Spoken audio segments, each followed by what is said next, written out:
right, so we couldn't get through the entire Diamond Sutra in just 5 or 6 days, but I wanted to talk a little bit more about it. Just give a quick review for those who are just joining us, right? So the Diamond Sutra is thought to maybe have been composed around the 2nd century AD, which is 600 years after the Buddha, and it's a record of a dialogue between the Buddha and one of his most devout monks, practitioners. So we assume that this story, this dialogue, this teaching was passed down orally, right, for 600 years. And we can see that as evidenced by the first words of the sutra, which are kind of a famous first words for a lot of classic Buddhist texts, which is, "Thus have I heard. Thus have I heard." And then it goes into a bunch of teaching and expounding and dialogue and stuff like that. So, let's see. I just thought maybe for those of us who are just joining now, just a really quick review of what we've talked about. So basically, the Diamond Sutra, it's called the Diamond Sutra because diamond can be very sharp and it can cut through your delusion, cut through your attachment. Scholars have said that this sutra is, primarily focused, if you want to, condense it down to just like main themes, it's really about non-attachment and non-abiding, not getting stuck in anything, not grasping to anything. Yeah, that goes all over the place. So then they set up the story. The Buddha was, he wakes up and he goes and begs in the town of Shravasti, doing his daily begging for food. They get their food, they come back, they eat, and then he sits down in Zazen, and everyone gathers around him. And then this guy, Subhuti, one of his venerable disciples, as they call him, comes in front of him and he starts a dialogue. And then the Diamond Sutra is this dialogue. And the Diamond Sutra is like a major, Buddhist work that shows up a lot. As I've said a lot, it's famous for, in the story of Hui Neng. Hui Neng was the 6th Chinese ancestor in our lineage, really famous ancestor.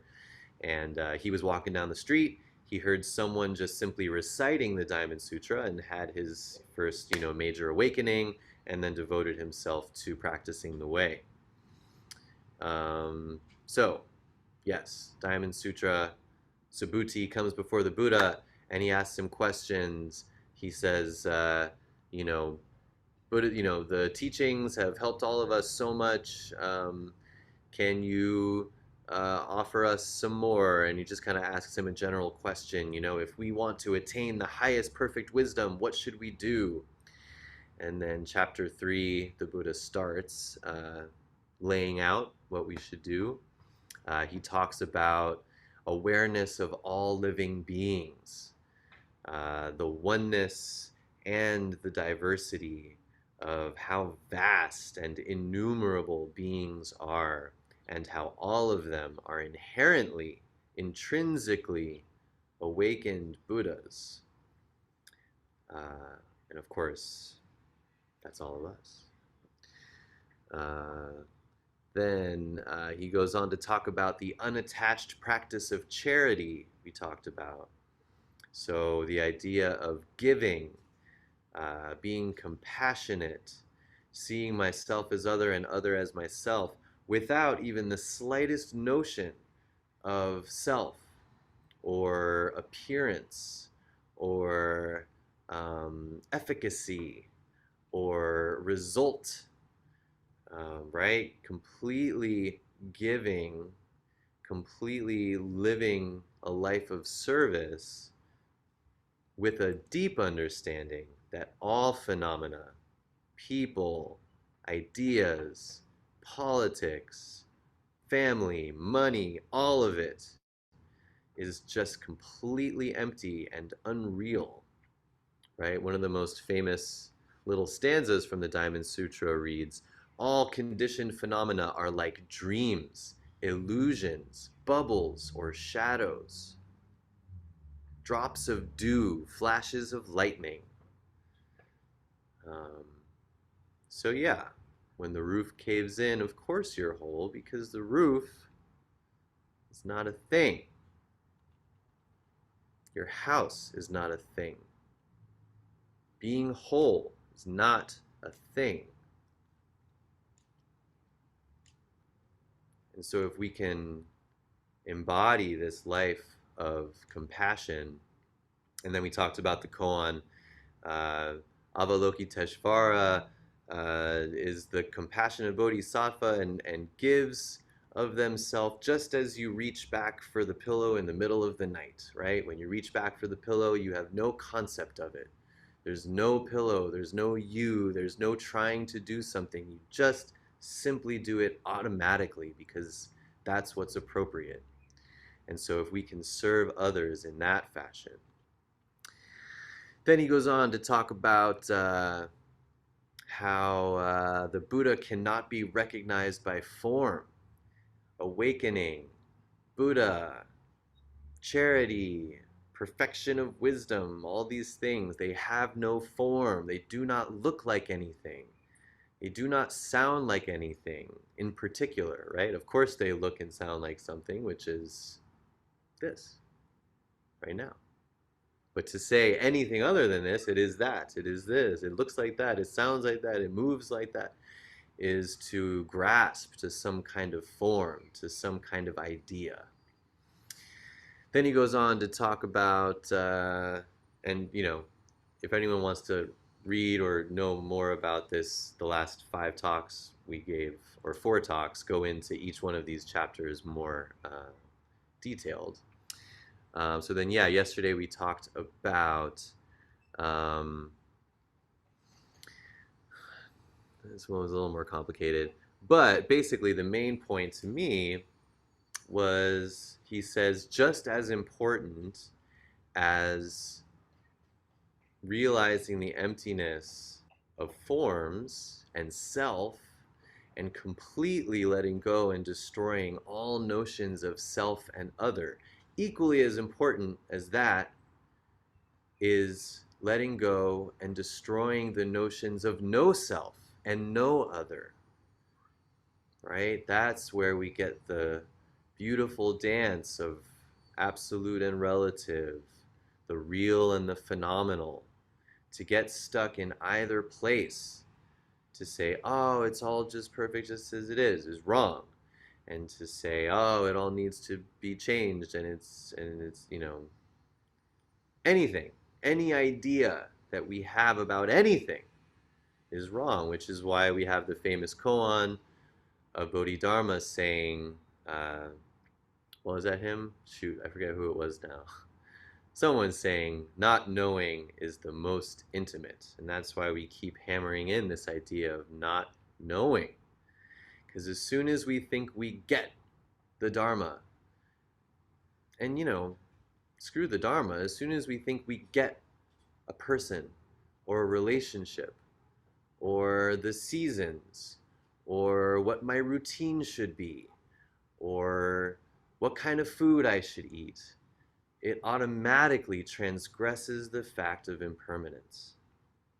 And so the ability to be completely reborn, fresh, anew, embodying total not knowing, I don't know, I really believe we start to see more harmony.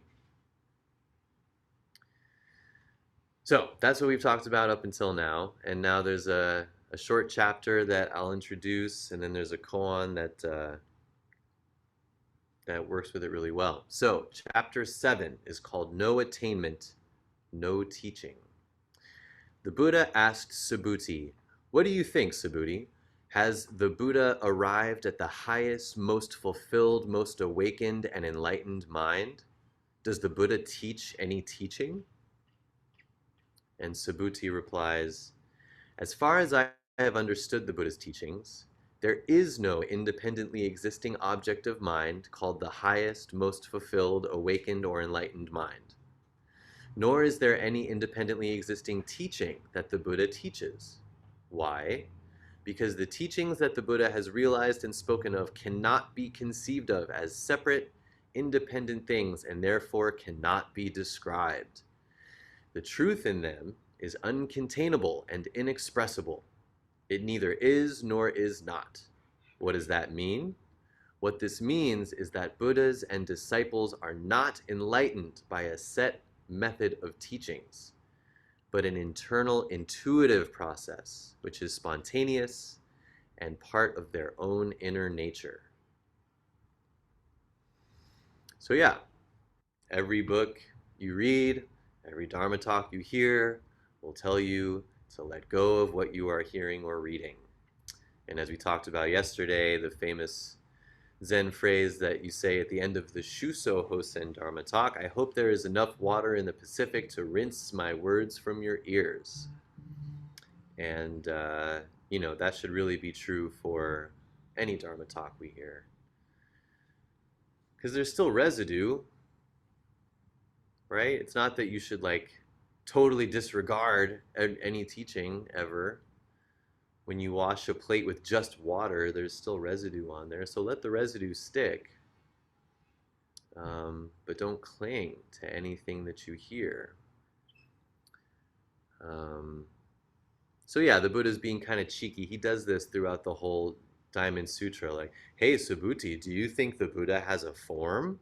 Right? And we know that the Buddha has no form. So he's kind of just trying to, test and hammer in Subhuti's understanding for our benefit. So yeah, he's like, Subhuti, tell me, do you think there's a thing called enlightened mind? You think there's a thing called the teaching? And Subhuti replies, well, I guess you could say. Yeah, as far as I understand, there is no independent thing called the highest, most fulfilled, awakened mind.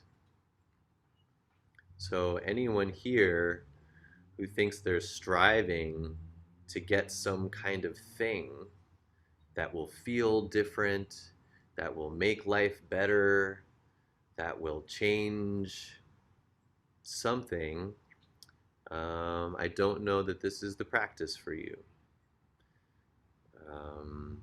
You know, are there byproducts of practice where maybe I'm a little more patient, maybe I'm a little more accepting? Does that kind of allow my life to be a little smoother? Yeah, for sure. But that also is a very impermanent kind of thing and not something to grasp. I want to be more blah, so I'm going to do blah. That's formulaic and a method. And Subhuti says very clearly here that no disciple is enlightened by a set method of teachings. So yeah, again, all of these words to try to encourage us to, hear the words with your belly. Let the words seep in through the pores of your skin. Don't involve this. I didn't do the ceremonial unwrapping of the Dharma here, I'm sorry. But there is a koan that works so perfectly. It's funny, I was reading this little bit, and just like yesterday where there was this serendipitous koan that popped up, I thought of this koan, I looked it up, and it is, as you'll see, way more apt than I even thought. So it's kind of long, but you'll see what I mean. Tokusan once called to Ryutan to ask for instruction and stayed until nightfall. So they're in the Dokusan room for hours, all night. Ryutan, the teacher, finally says, "It's getting late, you should better leave." Tokusan said goodbye, lifted up the door curtain, and went out. He noticed that it was super dark, so he turned back, goes back to the teacher, and says, "Yo, it's dark outside." So Ryutan, the teacher, lit a candle, handed it to Tokusan, and just when Tokusan was about to take it, Ryutan blew it out. At this, Tokusan was all of a sudden enlightened. He made a bow. Ryutan asks, "What realization do you have?" Tokusan replied, "From now on, I will not doubt the sayings of any of the great Zen masters in the world." So what happened here? This is such a beautiful story. I remember reading this for the first time and just being like, what the fuck? Just imagine, just put yourself in that position. That's kind of how we work with these koans, right? To really imagine that we're there. And we're talking with the teacher, right? You're in the Dokusan room here at Sweetwater, and imagine the electricity's out because we're in the whatever 8th, 9th, 10th century here. And you're like, okay, I'm gonna go back to my bed. Time for bed. And you walk out and it's pitch black. Scary. I don't know where I'm going, right? If you really feel that. In fact, I remember reading this koan when I was staying at Yokoji Mountain Center once. And man, you are in the mountains and it is cold and there are mountain lions and it is dark.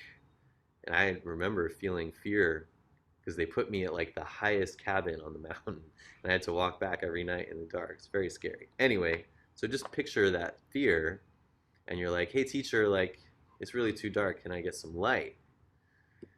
And imagine having that candle, right? Just imagine when you're really in pitch black and then you get a little bit of light. How relieving that is, right? How much safety is there? And so I think how this relates is all of the ideas and concepts that we use to try to light up our world. We rely on identity, preconditioned notions, beliefs about the world and how it should be to light up our life. And of course we have to, right? We have to have the notion of eating or else we would die. And so we get these ideas and concepts and cling to things to get that safety like the candle.